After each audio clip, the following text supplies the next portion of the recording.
From a combat perspective, I always, and I still feel like the meat and potatoes of any God of War game is combat.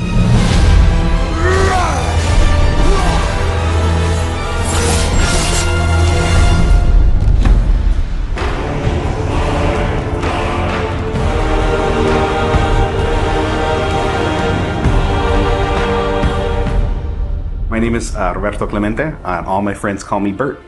I'm a senior combat animator here at Sony Santa Monica. My name is Kim Nguyen, and I'm a gameplay animator. Hi, I'm Sabra, and I'm a senior VFX artist on God of War Ragnarok. My name is Grace Pan, and I'm a gameplay animator in God of War Ragnarok. Hi, I'm Stephen O'Hara, GBA, combat designer on God of War. And I create interesting and memorable creatures that players like to attack and defend against. As an animator, you gave life to characters. You make them move, you gave them personalities, you gave them weight.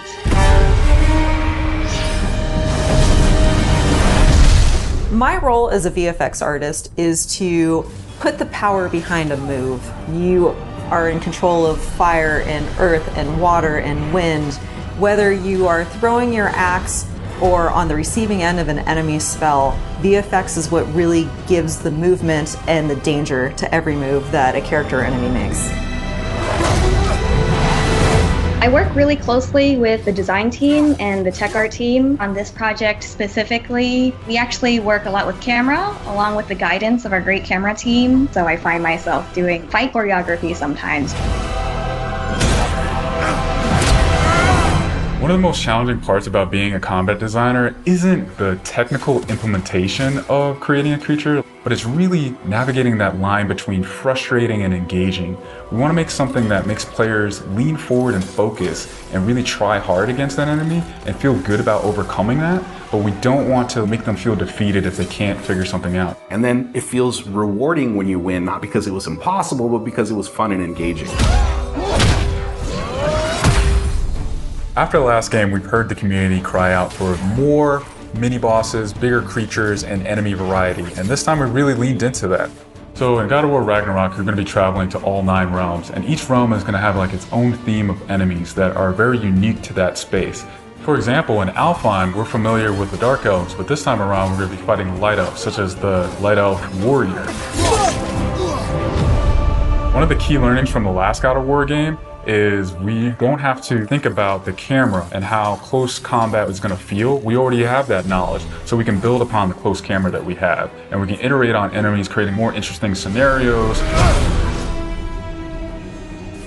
In the last game, Atreus was just starting to fight alongside Kratos, and he was learning from the master tactician. So in this game, he's trying to prove himself a little bit more, and we built upon those mechanics with him.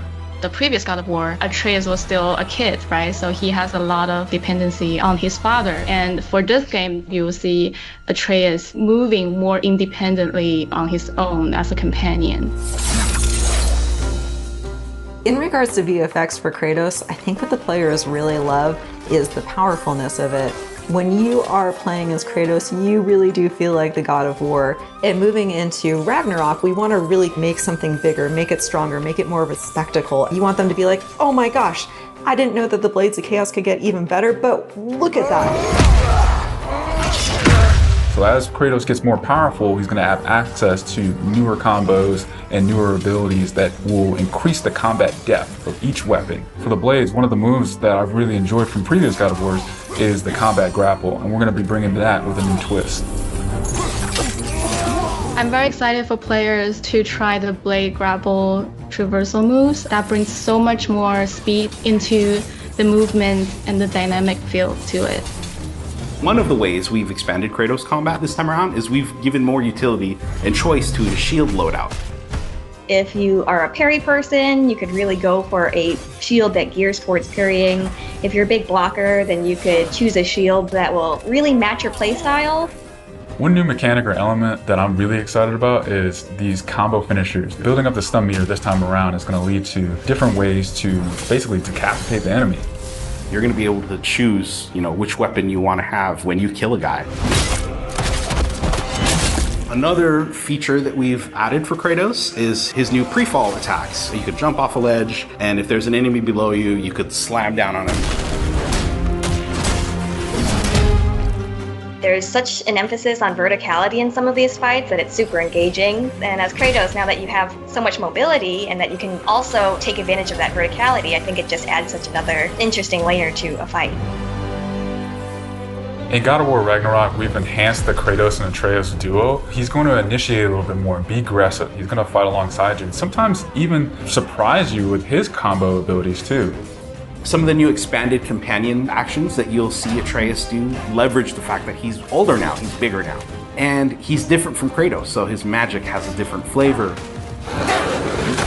Not only that they fight side by side together, there are also a lot of mini games and player interaction moments. For example, like the puzzle systems and the set pieces. You definitely will see a lot more collaborations between father and son.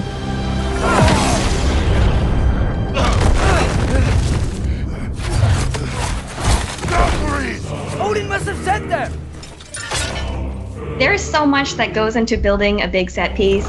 You basically iterate and iterate and iterate, and it takes testing and just seeing what works to really figure out the personality of something. Basically, every department gives it their all to make things really spectacular.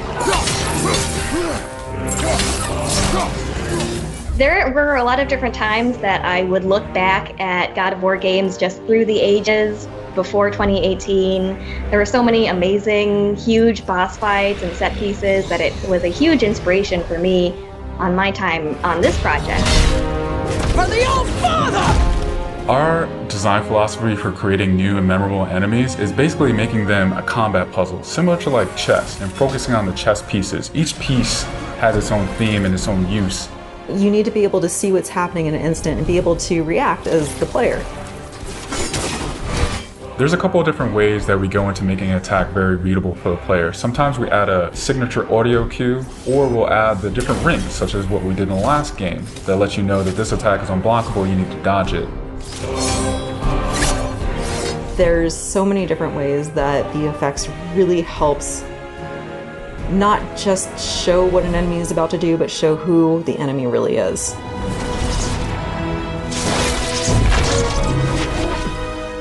Everything you design has to be surrounding the essence of the character and a story. It's what makes it believable and memorable in the first place. I think what I'm most excited about is for players to experience the diversity of enemies that this game has to offer. You will be fighting everything from small little creatures to things that will take up the entire screen. All of their designs run the gamut. I think each one looks so much different from the next one, and each of them have their own play styles and their own little fantasies that go into it. And so I think if you are really into Norse mythology, you'll be very interested to see how Sony Santa Monica has taken some of these creatures and interpreted them for God of War. Everything that goes into the game, there's emotion behind it and intent behind it, and by the time it gets to you, everything that you've seen that you're going to play and experience has been sweated over, bled over, tested, and is fun to play.